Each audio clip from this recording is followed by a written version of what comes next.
अस्सलाम वालेकुम। थोड़ा पढ़ लो में खुश आमदीद। NG 506 का लेसन नंबर 17 स्टार्ट करने जा रहे हैं हम। Word Englishes and intelligibility. अच्छा, अब इन वर्ड इंग्लिशेस को जो ये वेरिएशंस हैं इंग्लिश की, जो वेराइटीज़ हैं इंग्लिश की, ये किस हद तक समझ सकता है कोई नेटिव स्पीकर या कोई इनर सर्कल वाले, किस हद तक ये समझ सकते हैं, किस हद तक किसी को ये समझ आ सकती है, इस बारे में हम ये पढ़ेंगे। इंटेलिजिबिलिटी होती क्या है? Understanding, making sense. वही बात हो गई कि आपको कितनी इनर सर्कल वालों को कितने की ये वैरायटी हमारी समझ आ रही है, कितनी वो समझ सकते हैं अगर हम अपनी लोकल इंग्लिश में उनसे बोलें तो। ठीक है, उनका कहना है कि वेरिएशंस जो हैं वो बहुत सारे फैक्टर्स पे जो एक दूसरे से चेंज होती हैं। वो कौन से फैक्टर्स होते हैं? जियोग्राफी होती है उसमें कि क्या कौन से जगह पे वो वैरायटी वजूद में आई, कौन से मुल्क है जहाँ पे, कौन से वो पॉपुलेशन है जहाँ पे वो वजूद में आई, क्या उनका कल्चर है। इथनिसिटी, वही कल्चर आ गया। ठीक है, इसके अलावा age difference between old and younger generation, इसकी वजह से भी वेरिएशंस आती हैं। मिसाल के तौर पर अब ये जेंजी हो, जो जेंजी जो है, इसकी अब क्या है लैंग्वेज, आप समझ सकते हैं। बहुत सारे शॉर्ट वर्ड्स बन चुके हैं, ब्रो बन चुका है, और हर चीज़ को बहुत स्लैंग तौर पर ले लिया गया है। स्लैंग लैंग्वेज बहुत इन हो चुकी हुई है। तो अगर कोई पुरानी जनरेशन का वो वर्ड सुनेगा तो उसे मे भी समझ ना आए, ऐसा ही है। तो ये जनरेशन गैप की वजह से भी डिफ़िकल्टी होती है इंटेलिजिबिलिटी में, समझने में कोई भी लैंग्वेज या वैरायटी। ठीक हो गया। ग्रामर की वजह से ये वेरिएशंस आती हैं, ये फैक्टर है। ग्रामर होता है, लेक्सिस होते हैं, या वोकैबुलरी भी होती है कि मतलब इंग्लिश ग्रामर में अगर आर्म्ड गार्ड, अगर हम किसी नेटिव स्पीकर से आर्म्ड गार्ड बोल दें उसके सामने, तो मे भी उसे समझ ना आए, क्योंकि हमारी वोकैबुलरी में था, हमें तो समझ आ रहा है ना आर्म्ड गार्ड कौन सा होता है, पर उसे शायद ना समझ आए।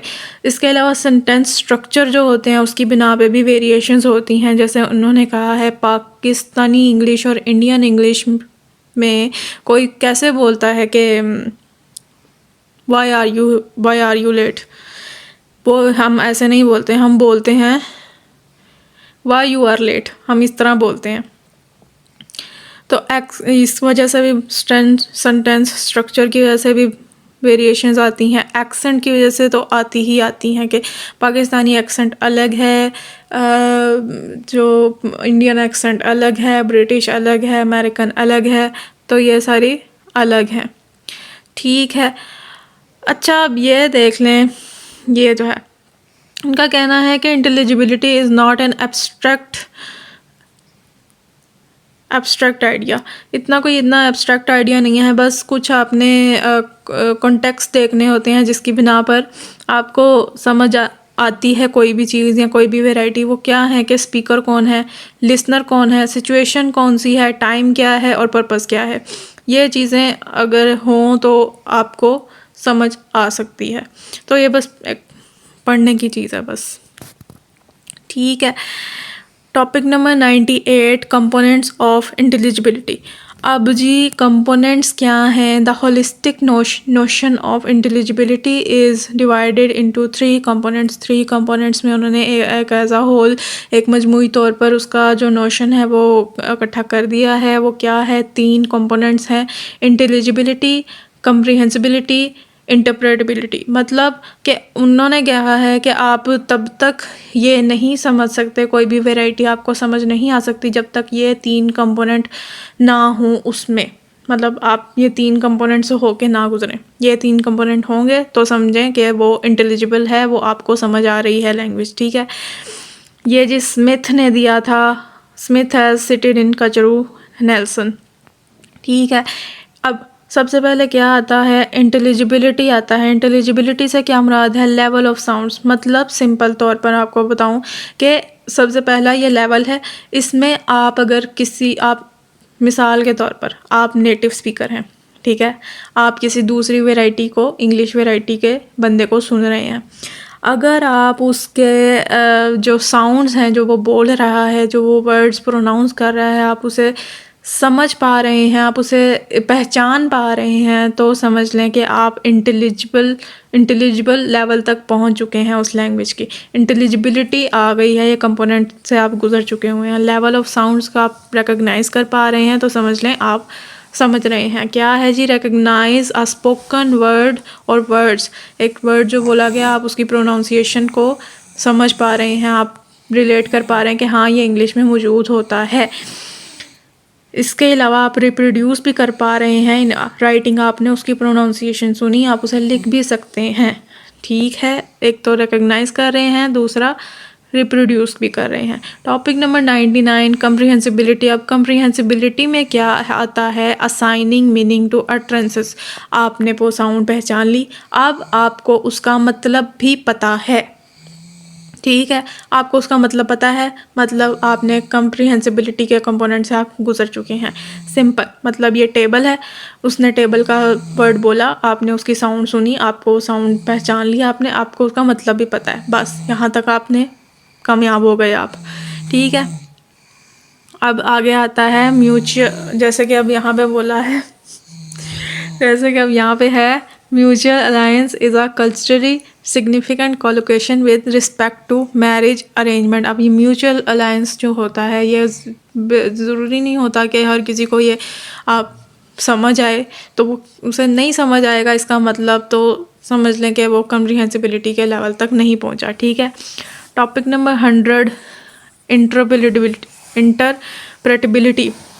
इसमें क्या है? To understand the purpose and intent of an utterance, most complex and most important. ये याद रखना है एमसीक्यूज़ के तौर पर। अच्छा, अब आपने साउंड पहचान ली, आपको उसका मतलब भी पता लग गया, मतलब आपको उसका पता है। ठीक है, ये दो चीज़ें हो गई। अब तीसरी चीज़ क्या आती है कि आप उसका पर्पस और उसका जो इंटेंट है वो समझ सकते हैं कि वो उस पर स्पीकर है, उसका बोलने का मकसद क्या है, वो बेसिकली कहाँ से बोल रहा है। ठीक है, ये उसका आप समझ सकते हैं, क्योंकि वो तो किसी और वैरायटी में बोल रहा है, वो अपनी वैरायटी में बोल रहा है, आप अब नेटिव स्पीकर हैं, पर आप उसकी वैरायटी में भी उसका पर्पस और उसका इंटेंट समझ सकते हैं, तो समझ लें आप इंटरप्रेटेबिलिटी के स्टेटस तक पहुंच चुके हैं, स्टेज तक पहुंच चुके हुए हैं।